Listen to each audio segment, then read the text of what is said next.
In 2021, the NHTSA administered a record number of recalls. Over 1,000 recalls affecting over 35 million vehicles were announced over the course of 2021. And as we sit here today, 2022 doesn't look much better. From a Ford recall affecting over 100,000 hybrid vehicles due to a fire risk, to a GMC recall affecting over 682,000 Chevy Equinox and GMC Terrain SUVs. And that one doesn't even have a fix yet. Hyundai is recalling nearly 75,000 vehicles due to a seat failure, and believe it or not, these are just from this week, and I didn't even list all of them. The fact of the matter is, vehicle recalls are on the rise, and that has to beg the question of why? Auto recalls have steadily been on the rise for decades. In fact, here you can see the data from 1990 to 2014. At the time, 2014 became the year that broke the record for most recalls issued in a single calendar year. And while 2014 no longer holds the record for most recalls, it was the beginning of this trend that we're seeing today. You see, 2021 holds the record as most recall notices issued in one calendar year, with over 1,000 recalls issued affecting over 35 million vehicles. We compare this to 2014, where there were just around 600 recalls issued, affecting more than 52 million vehicles. And this record was absolutely shattered by the year 2016, which had recalls affecting more than 85 million vehicles. And the trend that we saw beginning in 2014, but really peaking in 2016, can truly be blamed on the infamous Takata airbag failure. The Takata airbag recall is to this day the largest recall in history, and it was a recall that affected tens of millions of vehicles. Essentially, what this recall was it was due to a faulty airbag, which on impact turned your airbag into what was essentially a bomb. The airbag would explode open, throwing shrapnel at whoever was in front of it. This caused severe injuries, in some cases death, and it's estimated that the Takata airbag was linked to more than 400 injuries and 28 deaths. Now, you would think that after the massive failure of what was the Takata airbag recall, that vehicle manufacturers would be more cognizant of the issues that their vehicles may have, and they would try to solve these issues on the assembly line rather than after the fact whenever vehicles are in the consumer's hands, thus decreasing the overall amount of recalls that are being issued. But as I mentioned a few moments ago, this isn't the case, because 2021 was a record-breaking year for recalls, and as we sit here today, 2022 isn't any better. And to be honest, vehicle manufacturers across the board are to blame. This is from the transportation.gov website, and you can see here that there's a breakdown of the different recalls by manufacturer, and these are the recalls purely from this year. You can see here that Ford Motor Company leads the pack with 44 recalls, Daimler Trucks North America has 25, and Mercedes-Benz has 19. It is important to note that this is based off of the total number of vehicles that these car manufacturers have produced. If we take away the filter for this year and we look at all-time data, you'll see that General Motors actually leads the pack with 1,595 recalls, Ford Motor Company is second with 1,371 recalls, and Chrysler is number 3 with 1,298 recalls. Now, whenever we discuss the increase in recalls that we've seen over the years, I feel like the knee-jerk reaction for many people, including myself, is to place the blame on the lack of quality and the decline of quality in modern day vehicles. I see comments like this all the time, basically saying that the reason why we've seen such an increase in recalls is purely because cars are not made like they once were, and the quality of each and every vehicle being produced is going down year after year. But this actually isn't true, and there's a lot of data to support this. The population motor vehicle death rate reached its peak in 1937 with 30.8 deaths per 100,000. The current rate is 12.9 per 100,000. This represents a 58% improvement. Now, of course, measuring statistics related to deaths and accident involving vehicles is a little bit tricky because to an extent it is a numbers game.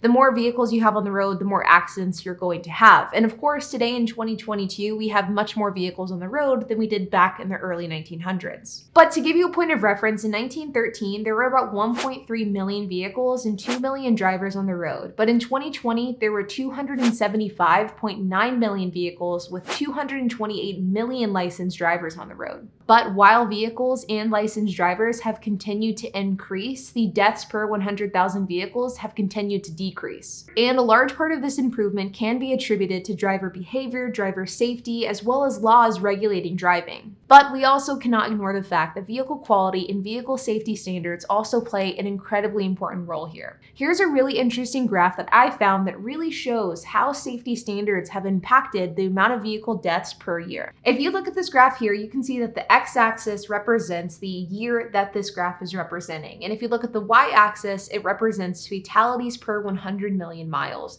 And you can see with this chart, it shows the key points in which driving safety standards and vehicle safety standards have increased and improved. It first started out in 1968 with the 2-point seatbelt and with front headrest following in 1969. You can see that that created quite the decrease in deaths. Then it went to the 3-point harness, which decreased deaths once again. It flatlined for a while, and then NHTSA started crash testing vehicles, which attributed to a drastic decline in deaths.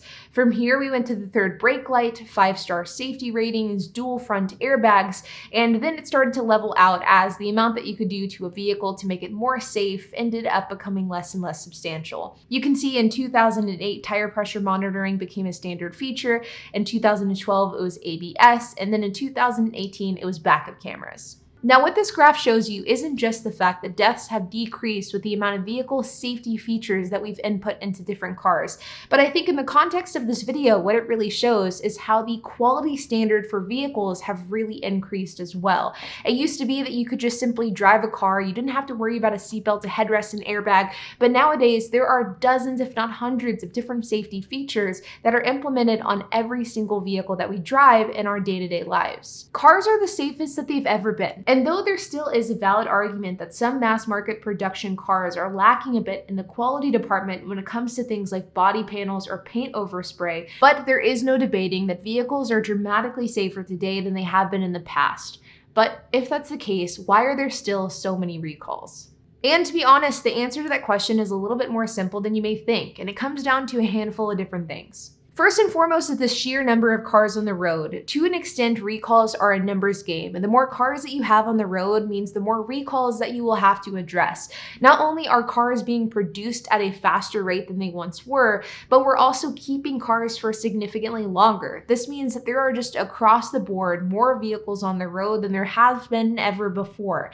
And because of that, there are more recalls to accompany these vehicles as well. Another issue is the complexity of cars. Cars are significantly more complex today than they were 20, 30, 50 years ago. And as a result, there are more failure points for these cars. There are 30,000 different components that make up a modern day vehicle. And with these thousands of different components, there are a lot of areas where things can go wrong. But not only is the complexities of the vehicles themselves attributing to the increase in recalls, the increase in technology and the complexity in diagnostic tools is also attributing to it as well. Because as we've gotten better at fixing and diagnosing cars, we're able to point out these issues that vehicles have before they really become an issue, thus again leading to more recalls. And that leads me to my third point, which is proactivity on the part of the vehicle manufacturer. You see, back in the day, vehicle manufacturers would drag their feet and they would wait until they had to fix a recall in order to fix it. But after the Takata airbag recall, vehicle manufacturers began to get ahead of problems before they became problems. As a result, this led to more recalls, but ultimately has also led to safer vehicles. And lastly, and undoubtedly, is the increase in safety standards that we see today with modern day cars. Our safety standard and safety expectations with vehicles have dramatically increased. And because of this, today we're seeing recalls that we probably would have never seen addressed 10, 20, 30 years ago. One of the most interesting examples that shows this increase in safety standard perfectly isn't a vehicle, but it is instead something that's indirectly related to a vehicle, and that is a child's car seat. Looking at a child's car seat and seeing how this has evolved over the years is one of the best and most jarring examples to show how technology and safety standards have evolved and increased over the years.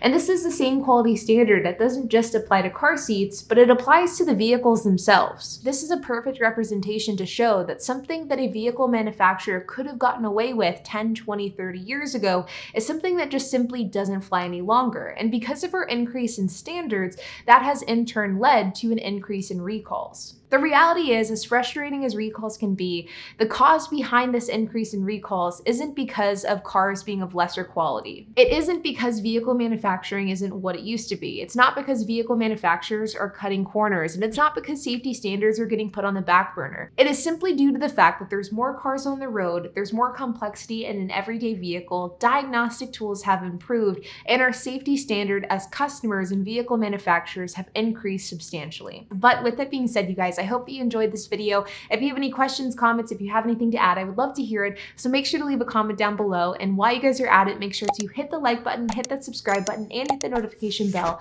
And I will see you guys in the next video.